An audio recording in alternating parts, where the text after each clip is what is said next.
मैं Gulmozam Faizi, first year medical student NRS medical college. पहली दफ़ा मैं आज किसी का इंटरव्यू लेने जा रहा हूँ। आज हमारे साथ हैं मोहम्मद राशिद आलम भैया, जो कि second year professional medical student हैं एनआरएस मेडिकल कॉलेज में ही, मेरे सीनियर हैं, इमीडिएट हैं। और आज हम ये एक एनजीओ चला रहे हैं जिसका नाम है यूथ एजुकेशन हेल्थ सेंटर। ये इसी एनजीओ के बारे इनसे बात करेंगे, जानने की कोशिश करेंगे ये क्यों चला रहे हैं, क्या मकसद है, क्या मोटो है। तो भैया पहली बात तो ये कि आप बताइए कि एनजीओ क्यों चला रहे हैं और अपने बारे में बताइए आपको। मेरा नाम मोहम्मद राशिद आलम हुआ, मैं सेकंड ईयर स्टूडेंट MBBS हूँ और मैं ये यूथ एजुकेशन हेल्थ सेंटर है, इसका मतलब फाउंडेशन जो हुआ है वो 10 दिसंबर 2020 में हुआ है। इसका एक ही मोटो है कि हमें गांव तक जो विलेज वाला एरिया है जहाँ पर इलेक्ट्रिसिटी भी सही से नहीं पहुँचा है, बाढ़ से पीड़ित लोग हैं, वहाँ तक एजुकेशन पहुँचाना। क्योंकि ज़्यादातर जो लोग हैं गांव में वो लोग एजुकेशन ले नहीं रहे और वहाँ के पेरेंट्स का यही सोच है कि बच्चे बस बड़ा हो तो कमाना शुरू कर दें। तो हमें एजुकेशन देना है, प्रॉपर तरीके से एजुकेशन देना है ताकि वो अपने फ्यूचर में कुछ अच्छा कर सकें। आपसे पहला सवाल ये है कि आप ये जो एनजीओ चला रहे हैं, ये सब आपके दिमाग में कैसे आया कि आपने ये एनजीओ आपने स्टार्ट किया? मतलब ये जो आपकी सोच है एनजीओ खोलने का, वो कहाँ से आपको आइडिया कहाँ से आया एनजीओ खोलने? एक्चुअली एनजीओ खोलने का आइडिया जो है ना, मुझे मतलब मैं जब 9 के लिए एमयू एंट्रेंस के लिए तैयारी कर रहा था तो वहाँ पर मेरा एक दोस्त था, ठीक है, बहुत ख़ास दोस्त था। तो वो मतलब उसके पेरेंट्स के पास उतने पैसे नहीं थे कि मैं मतलब कि मैं अपने बच्चे को अलीगढ़ भेज सकूं और वहाँ पे पढ़ा सकूं, मतलब वहाँ पे एंट्रेंस एग्ज़ाम दे सके फिर वापस आएगा है। तो ये चीज़ जो वो मेरा दोस्त था ना, बहुत करीब दोस्त था, तो मुझे इस चीज़ से थोड़ा सा अजीब सा लगा। मतलब कि मेरे साथ जो बंदा तैयारी किया, मेरे स्कूल में जो साथ पढ़ा, वो मतलब एंट्रेंस देने के लिए नहीं जा पा रहा है। तो उस टाइम मुझे लगा कि नहीं, मुझे अगर कुछ पढ़ लिख करके कुछ बनना है और ऐसे बच्चों का मदद करना है जो वाकई में चाह रहा हो पढ़ने के लिए लेकिन उसके पास पैसे नहीं है क्या कि वो पढ़े। आप अभी ये बताइए कि अभी आपका जो एनजीओ का प्रेजेंट वर्क क्या है, क्या कर रहे हैं?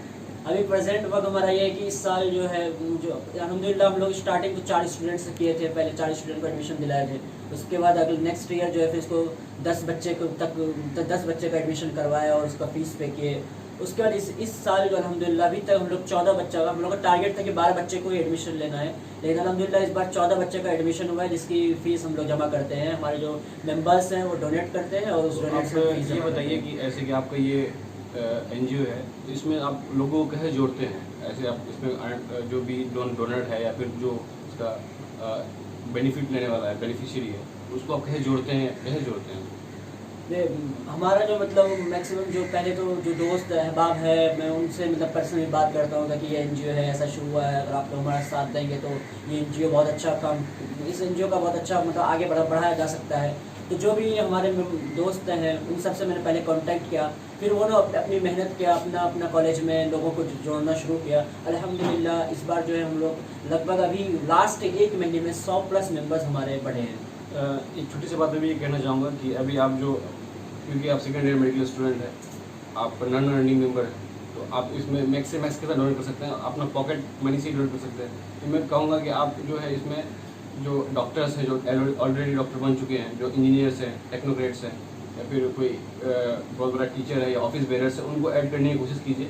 वो आपको एक मेजर फंड आपको दे सकता है। नहीं, प्रॉब्लम ये आ रही है ना कि मतलब हम जब बड़े लोगों के पास जा रहे हैं तो वो उतना वैल्यू नहीं दे रहे हैं, क्योंकि सेकंड ईयर स्टूडेंट है, अभी बच्चा है, क्या है, मतलब वो लोग हमारा जो हम जिस मकसद के लिए काम शुरू करना चाह रहे हैं वो लोग समझ नहीं रहे। तो बहुत ही पास जो रिलेटिव्स हैं उन लोग को कोशिश किया हूँ कि जॉब वाला आदमी को जोड़ने के लिए। लेकिन मुझे लगता है कि अगर आप सही से उनको बताइएगा कि हम ये कर रहे हैं, अपना काम दिखाइएगा, तो वो लोग भी धीरे धीरे मानने लगेंगे। हाँ, मतलब कोशिश कर रहे हैं क्योंकि मतलब हमें भी टाइम नहीं मिल रहा है, कॉलेज में तो कभी टाइम मिलता है तो हम कोशिश कर रहे हैं। अपने ही कॉलेज में जो इंटर्न्स हैं, जो हाउस स्टाफ है, उनको ऐड करने की कोशिश कर रहे हैं। अभी जो आपकी जो एनजीओ, इसका फ्यूचर प्लानिंग क्या है? आप अगले 5 साल में इसको कहाँ देखते हैं, अगले 10 साल में इसको कहाँ देखते हैं? फ्यूचर प्लानिंग हमारा यही है कि हम ज़्यादा से ज़्यादा बच्चे को मतलब एडमिशन कराएं और उसको सही तरीके से तालीम मिले, ऐसा तालीम मिले कि वो 12 के बाद कुछ अच्छा कॉलेज जाए, कुछ अच्छा करे।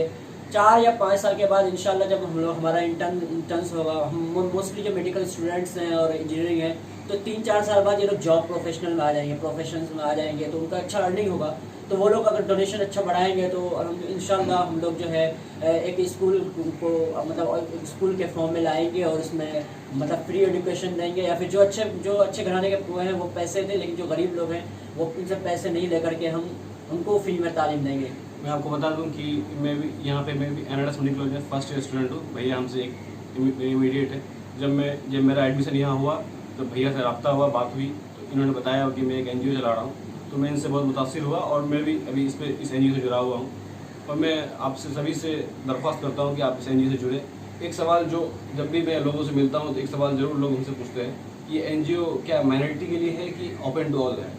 नहीं, ये माइनॉरिटी के लिए नहीं है, मतलब सॉरी सभी के लिए है जिनको इकोनॉमिकली प्रॉब्लम है। ऐसा कोई फिक्स नहीं है क्या कि कोई फिक्स रिलीजन का ही हो, कोई एक जगह का ही फिक्स हो, ऐसा कुछ नहीं है। मतलब किसी भी रिलीजन का हो, किसी भी रीजन का हो, वो हमसे संपर्क करें। हमारा व्हाट्सएप नंबर मैंने दिया हुआ है, आप व्हाट्सएप पे संपर्क करें। और आपको किसी तरह की भी ज़रूरत है, हम सभी के लिए, अगर जिनको इकोनॉमिकली वीक है, जिनको पैसे की ज़रूरत है, वो लोग पढ़ नहीं पा रहे हैं, हम लोग उनका हेल्प करते हैं। अभी जो है आपको जो फंडिंग हो रही होगी, तो उसमें फंडिंग में ट्रांसपेरेंसी आपका कैसे मेंटेन करते हैं? नहीं, एक्चुअली हमारे पास जो है मतलब हाँ, ये बहुत से लोगों को सवाल होता होगा कि हम जो डोनेट कर रहे हैं क्या वो सही जगह यूज़ हो रहा नहीं हो रहा है। तो पहला है कि हमारे पास एक ग्रुप है, यूथ एजुकेशन हेल्थ सेंटर के नाम से व्हाट्सएप ग्रुप है। जो भी पैसे हम फीस जमा कर रहे हैं उसमें अपना बिल शो कर रहे हैं। प्लस अगर किसी को किसी तरह का डाउट है कि नहीं मुझे डोनेशन देखना है, कहाँ यूज़ हो रहा है, कितने पैसे आ रहे हैं, कहाँ जा रहे हैं, तो बिल्कुल आप हमसे रब्ता करिए। हमारे व्हाट्सएप नंबर पर मैसेज कीजिए कि मुझे डोनेशन देखना है। तो आप जिस कॉलेज में जहाँ के भी हैं, वहाँ के नियरेस्ट जो मेरा मेंबर होगा, मैं उसको सारे डिटेल्स में शेयर करूँगा उसके साथ, उनको भेजूंगा, वो आप उनसे मिल करके आपको दिखा दिया जाएगा। डोनेशन बिल्कुल ट्रांसपेरेंट है, आप बिल्कुल जब चाहें तब आप डोनेशन को देख सकते हैं। तो जब भी इस NGO से मैं जुड़ा हूँ, तो ये जब गांव जाते हैं या फिर जहाँ भी उनका जाना होता है तो एक सेमिनार भी कराते हैं। तो अभी आपने एक सेमिनार कराया और आपको सेमिनार कराने का क्या प्लान है आगे?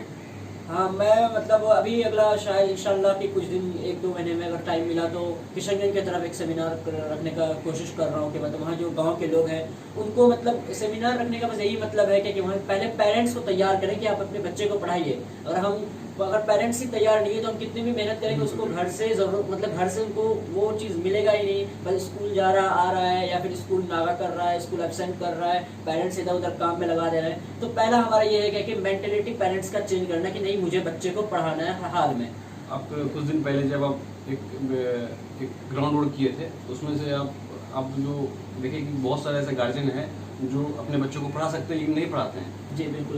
तो ये चीज़ आप लोगों के साथ साझा की कि क्या आखिर वो जो ग्राउंड वर्क में क्या हुआ था वहाँ पे जब आप वो जो ग्राउंड वर्क किए थे उसमें एक ही मतलब एक चीज़ पता चला था कि मतलब कि सिर्फ इकोनॉमिकली मतलब पैसे ही रीज़न नहीं है क्या कि वो लोग बच्चे को नहीं पढ़ा रहे हैं। मतलब वो लोग सोच रहे हैं क्या कि बात कर रहा था कि कुछ बच्चे ऐसे हैं, कुछ गार्जियंस ऐसे हैं जो अपने बच्चों को पढ़ा सकते हैं, इकोनॉमिकली स्ट्रॉन्ग है, फिर भी माइंडसेट का दिक्कत है, मतलब वो पढ़ाते नहीं हैं।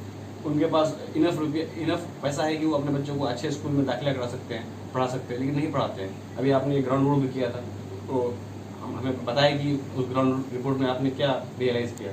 तो उस ग्राउंड वर्क में मुझे एक चीज़ पता चला कि सिर्फ पैसे ही मतलब रीज़न नहीं है क्या कि बच्चे नहीं पढ़ रहे हैं या नहीं पढ़ा रहे हैं। एक्चुअली गार्जियन जो है उनका माइंडसेट है कि मतलब कि इतना मतलब हर कोई सक्सेस नहीं हो पाता है, वो पढ़ करके आगे क्या करेगा, फिर 20 साल बच्चा पढ़ेगा फिर जाके वो कमाएगा। तो वो लोग क्या करता है कि बच्चे 14-15 साल का हुआ, उसको काम पे लगा, 14-15 साल का हुआ, उसको अपने गांव से बाहर भेजा, मुंबई भेजा, चेन्नई भेजा, वहाँ पे काम करवाना शुरू कर दिया। और तो उन लोगों हम लोग कोशिश कर रहे हैं कि उन लोग को ये बोले क्या कि देखिए इल्म देना फ़र्ज़ है। हर कोई जो इल्म जो अगर इंसान के अंदर है तो वो किसी तरह कमा सकता है, अच्छी लाइफ ज़िंदगी गुजार सकता है। तो इस तरह हम लोग कोशिश कर रहे हैं कि पेरेंट्स का माइंड सेट को भी बदल रहा है। तो अभी आपसे NGO के बारे में बात हुई, अभी 17 जुलाई को नीट होने वाला है, क्योंकि हम लोग मेडिकल फील्ड से जुड़े हुए हैं, हम अभी फर्स्ट ईयर है, आप सेकेंड ईयर है, हमसे भी बहुत सारे लोग ऐसे जुड़े हुए हैं जो नीट की तैयारी कर रहे हैं, आपसे भी बहुत सारे लोग हैं ऐसे जुड़े हुए होंगे जो नीट की तैयारी कर रहे होंगे, आपके रिलेटिव, आपके सीनियर, आपके जूनियर, हो सकता है आपका बैचमेट्स। तो मैं उसके लिए कोई मैसेज है? मैसेज यही है क्या कि 17 जुलाई को है, ठीक है। अभी आपके पास जितना भी टाइम है आप रिवीजन पे फोकस करें, क्योंकि बस होप नहीं खोया, क्योंकि जब आप लास्ट डे में जब मतलब मैं अपना खुद बताऊंगा, क्योंकि मुझे मैं खुद मतलब होप खो दिया था फर्स्ट अटेम्प्ट में, क्या पता नहीं होगा, छोड़ दिया था पढ़ना लास्ट में। लेकिन एक्चुअली जब एग्जाम में गए वहाँ पे क्वेश्चंस देखे तो अपना मतलब सर दर्द हो रहा था, इतना आसान क्वेश्चन, और मैं होप छोड़ दिया था, रिविजन नहीं किया। तो भाई लास्ट नाइट तक पढ़ते रहो, रिवाइज करते रहो, क्योंकि जो पढ़े हो ना वहीं से क्वेश्चन आएगा, और जितना टफ जो आप लोग टेस्ट सीरीज दे रहे हैं उतना टफ क्वेश्चन आने वाला नहीं है, और आपके हक में इंशाअल्लाह अल्लाह ताला बेहतर करेंगे जो भी होगा। मैं आपको बता दूं, ये राशिद भैया जहाँ से पढ़े हैं, नीट की तैयारी किए थे, हम भी वहीं से किए थे।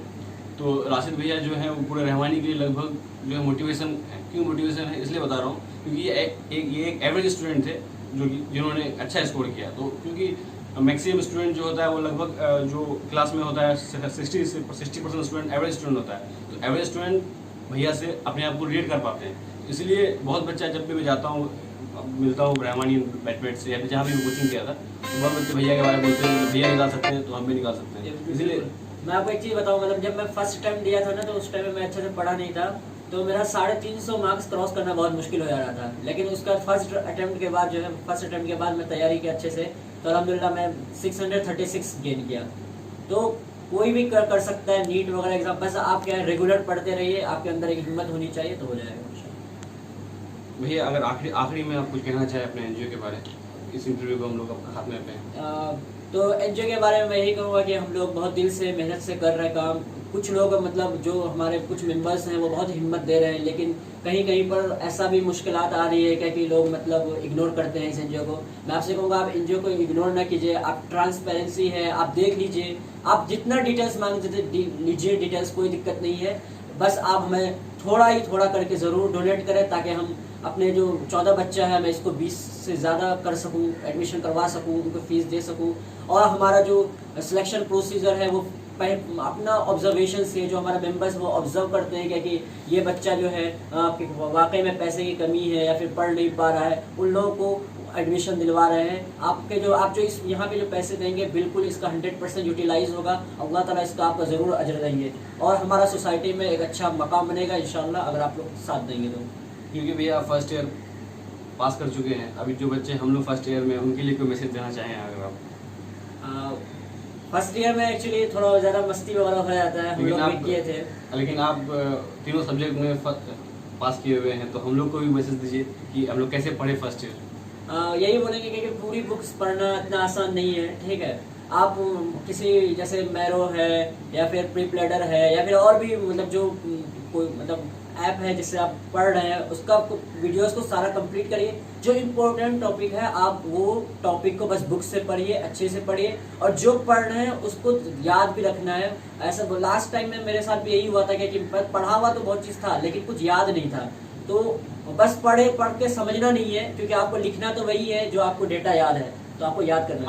आखिरी में मैं यही कहूँगा कि ये भैया जो एनजीओ चला रहे हैं, हो सकता है कि आपको इसमें बहुत जगह डिसअपॉइंटमेंट फील हो, कभी आपको अपना अच्छा खासा फंड आपका इकट्ठा नहीं हो, आप 15 बच्चों का पढ़ा रहे हैं, हो सकता है कि आपका 11 बच्चे का ही फंड इकट्ठा हो, तो 3 को आप ही को देना पड़े। तो इसके लिए मैं आखिरी में यही कहूँगा कि गिरते हैं सहसवार मैदान जंग में, वो तिफली क्या गिरे जो घुटनों के बल चले। आप अगर बड़ा मैदान चुनिएगा, आप जंग लड़िएगा तभी गिरिएगा। अगर आप घुटने के बल ही चलिएगा, आप कुछ कीजिएगा ही नहीं, तो फिर गिरने का क्या डर है। तो ठीक है, इस इंटरव्यू को खत्म करते हैं। एक अशार बोल के इस खत्म करता हूँ।